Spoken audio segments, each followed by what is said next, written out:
Hi everyone, and welcome to the weekly woo. We're in eclipse season. It is upon us now. I'm filming this on a Saturday. Our first eclipse of the season is tomorrow, Sunday the 7th. It's around 11 a.m. Pacific Standard Time. This is a lunar eclipse. So we're having a full moon tomorrow and the moon is being eclipsed. This is an emotional reckoning that will likely urge you to action on the 21st of this month, where we have a solar eclipse. It's also the autumn equinox. So this particular full moon energy that we're in has been active for at least a week. But with eclipses, we can sometimes experience them a full month before. For me, I was definitely experiencing this energy for at least a month. Eclipse seasons are where we really don't have a choice but to let go. This can be really difficult for people. You know, for me, I'm generally a type A personality, and it's so interesting these times when they come up.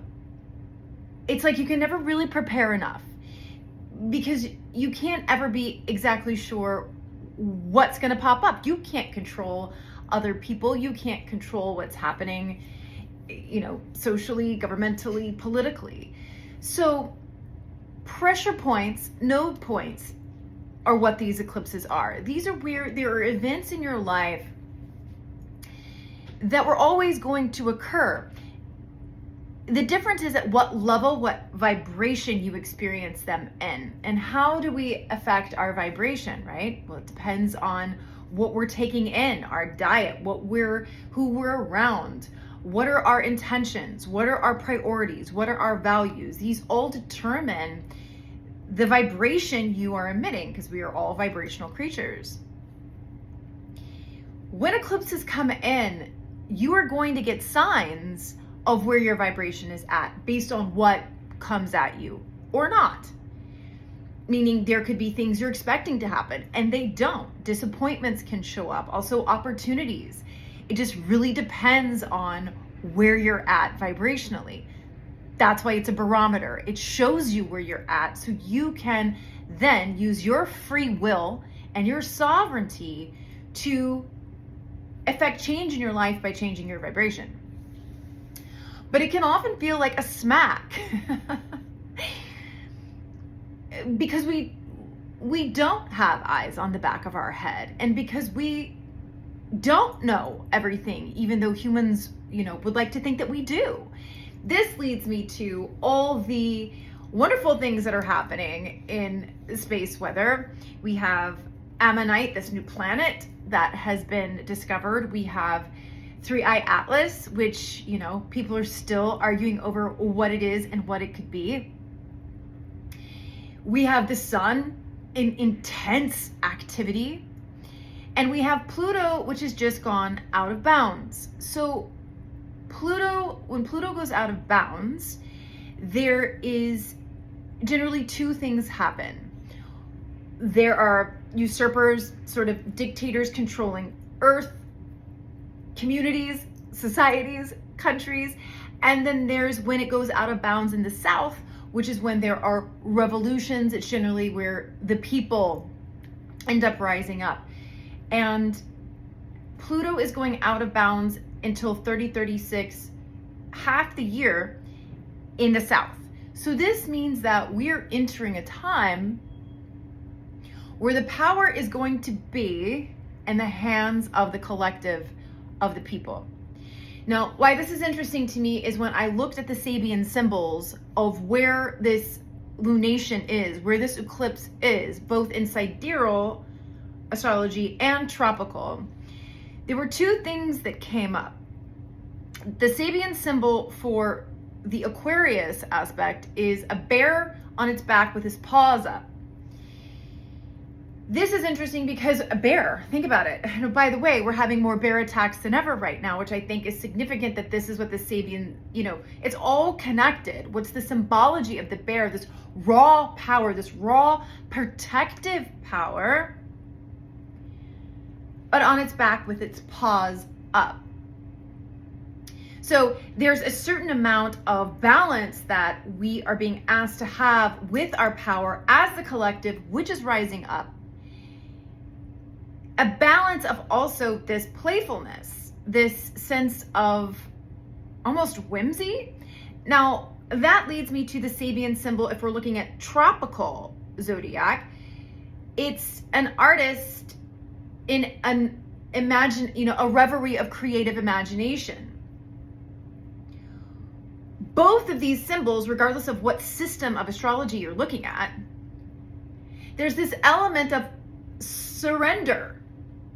The surrendering of the power into playfulness, the surrendering of the creative process into that which is larger than self. Again, as I harp on, we always want to be leaning into our creativity. That is what taps us into our inner child or inner children, and that's what taps us into our soul. We are all artists. We are also all psychics. And as we progress in the next few years, that understanding is going to become more and more clear.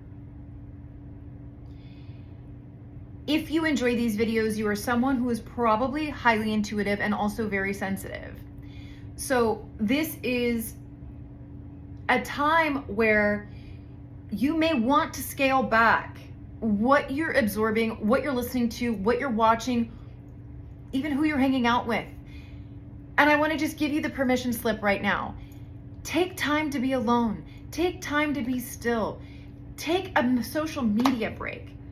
If you're watching this on my Patreon, if you're a subscriber on Instagram, I want to apologize because there are times when I am really called to go within and to fill up before there is more output. And I'm about to launch a course, and I have really had to go in because I am not really sure how I want to start speaking about it, how I want to launch it. So I've had to take some time and be quiet and do less output. So just know that if you're a subscriber, if you're a Patreon, that there are going to be periods of time when Lynn gets quiet, but it is always strategic for me as an intuitive in filling up my cup to make sure that my vibration is in the right place to send the message through. You may need to take a break from the gym. You may need to call in, have a sick day. I want you guys to be protecting your energy right now. Because this is a heavier lunar eclipse. There are endings in your life. Everyone is having some sort of ending or multiple endings in their life right now. Whether that's people passing away, relationships falling apart, jobs falling apart. These things have to end to create space for what's coming. That's always how it works. So let what's ending go. And I say this a lot, stay in your lane, mind your business. This is difficult right now in this particular phase with the lunar eclipse because we are being shown so much. We are being shown things that maybe we thought were happening. We're being shown them happening in our face. Things are being revealed that maybe we had a hunch about, maybe we had no idea about, and we are seeing them. We are getting the receipts. And this is why that solar eclipse on the 21st on the autumn equinox is such a banger. Because what we're seeing now, we are not going to not be able to take action on. And that's why it's heavy. But I want to encourage you guys, let this eclipse work on you emotionally. Let it clean you out. Let it reveal to you what you need to see. So that's the intention as we go into it. When you're watching this right now, just repeat after me. Guides, angels, elders of the highest vibration of love and light, my highest self. Show me what I need to see to be in my strongest signal to create my highest vibrational life and path. And help me to take action on these insights and revelations with integrity in every way. That's the name of the game for September. Let's see, is there anything else? Dreams are so intense right now. What they're showing you is it's not even really about showing. It's about the subconscious being like, I need this up and out. I can't hold this anymore. So if you're having really intense dreams, use that emotional residue that you wake up with to take some time and journal. In this course that I'm about to deliver to you guys, journaling, I go over and over again why journaling is so important. Not only because writing with pen and paper combats some of this like tech saturation that we're experiencing in this day and age, but because to get your own thoughts out is a layer of mind-body cleansing, mind-body-soul cleansing that nothing really else can do. So you're going to be having these dreams of like situations, scenarios connected to past, specifically around power dynamics, where you were powerless, where you made excuses for people and yourself. Part of why this, where you enabled, where others enabled you, and where you're seeing enabling now in your life, whether through others doing it with others or you doing it to others or people doing it to you. This idea of propping someone else up emotionally so they are not able to take responsibility for their choices, this is really what's breaking down so hard right now. The whole summer, really the whole spring has led up to it. So boundaries, boundaries, boundaries. And we're seeing this concept of boundaries being played out on a global scale as well, right? As above, so below, and it just trickles down, right? In a spiral all the way into our personal world with our own self. Needing boundaries with self, needing boundaries with others. Now, where it's playing out on the global scale is quite interesting. And this is where this Pluto out of bounds that I was talking about comes in. There is this fight between, having borders and then this idea of like global, economy. This is the dynamic that is going to be causing the most friction.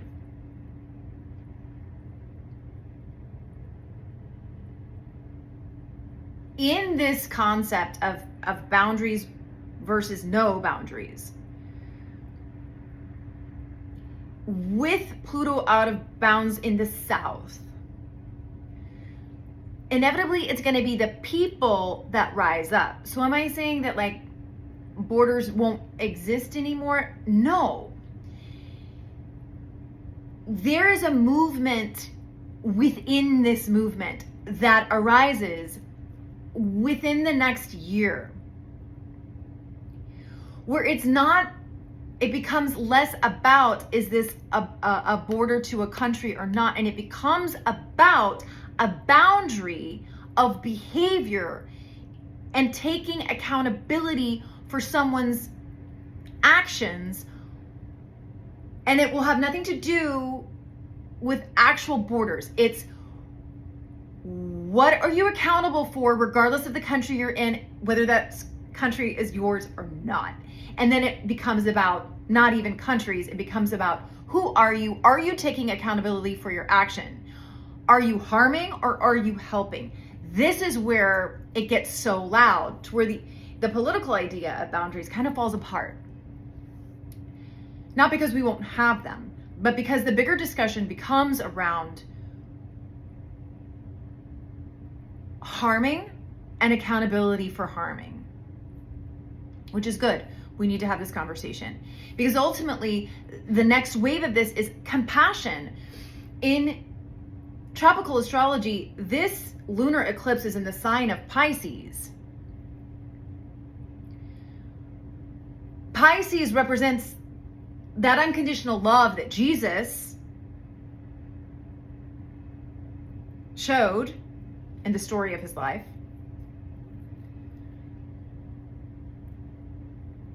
So the question is, what do we do with these people who harm? Because we're seeing it play out. This sense of powerlessness creates violence. And part of the astrology of this lunar eclipse is a square between Jupiter and Mars. This is the case whether you're looking at tropical or sidereal. Mars is the planet of action, of violence, of war, also of ambition, assertiveness, or aggression. It is also sex. It is knives, metals, guns, weapons. With it squaring Jupiter, Jupiter expands Mars. It expands that energy. So this idea of violence, and Mars also represents males. This is going to be a topic of conversation that is going to grow in the next 6 months to a breaking point where we have to address it. Now, my personal opinion is people who have wounds that have not been addressed, have not been healed by feeling them fully, are going to act out. It's a cycle. So the need for compassion, the need for people who understand how to process trauma, how to process emotions in general, the need for people who understand this is going to increase. So, a lot of people are worried about AI and jobs and everything. Human to human, emotional help, guidance, and teaching, that is an area that is only going to thrive. So, bottom line, with this next week, lay low, shut your mouth for now, but get in on your journaling. Write down these things that you're feeling, because these things that you're feeling are so important. Do not sleep on your emotions right now, even if they're difficult, because they are the guideposts for what you're going to need to do on the 21st and the rest of the fall. Now, in Vedic astrology, this lunation, both of them are in areas that have to do with marriage. When I speak of marriage, I'm not just talking about the institution of marriage where people love each other and get married. When I interpret this, I'm looking at any committed dynamic between two people. We're going to see a lot of marriages break up right now. We're going to see a lot of businesses break up. We're going to see a lot of allies in the political, social, whatever, entertainment sphere breaking up publicly. Breakups become public right now. And in reality, that the breakup actually probably happened a while ago. But this is where it becomes unsustainable to try to prop up a dying dynamic. Ultimately, this is part of also the Jupiter-Mars dynamic, where there is behaviors that harm, that maybe excuses have been made for them, or enabling has happened around them, but now there's such an evolution within humanity that we can't tolerate certain behavior anymore. We're leveling up, right? Whereas when I grew up, I was spanked. That is a situation that would just never happen with my child now. There's a movement towards, even though it's messy as hell, a more peaceful humanity. To get there, we have to see the dark, the negative, and what is not working. It is a part of this process. What is coming up that is ugly, that has been hidden? It's coming up so that we can look at it, have compassion for the people who are involved, all the mistakes, the harm that they did because of their own wound. Create a modicum of forgiveness around it, and then move forward with a higher vibrational pattern clearly as our intention. So we eventually, it's interesting because Pluto after 2036, it doesn't go out of bounds again for like long time, which means that this push-pull between authoritarianism and the people, revolution.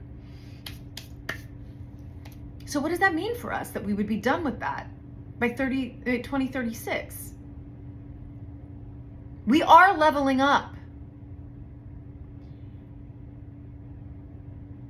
But there's still some things to fix. And to fix them, we have to see them, right? You have to feel it to heal it. And feeling sometimes can be so awful. It hurts. But without that step that we are in right now as a collective, we can't heal and get better, right? Like for me, the infection last year, we had to see the infection, what the damage it had done, to clean it out, to move forward. So just know also, if your body's going to be speaking right now, it's going to show you where there's imbalance. That's why this time is difficult, because we're being shown what we have to fix. And as humanity, we really don't like being told what to do. But listen to your body right now. Listen to your dreams. Pay attention. Because you have a lot to do starting the 21st. Lay low and get ready. I'm going to do an extended. Please join me there. If you're watching this on YouTube, I'm going to Patreon. A lot of you are already watching this on Patreon. Look for the next video where we're going to go through some cards, some divination, and get deeper into these subjects. Take big, deep breaths. This is an amazing time for meditation, to deepen your meditation practice, to fast in all the ways. This is a time to get close with your soul. We have these times because they're necessary. Don't sleep on this.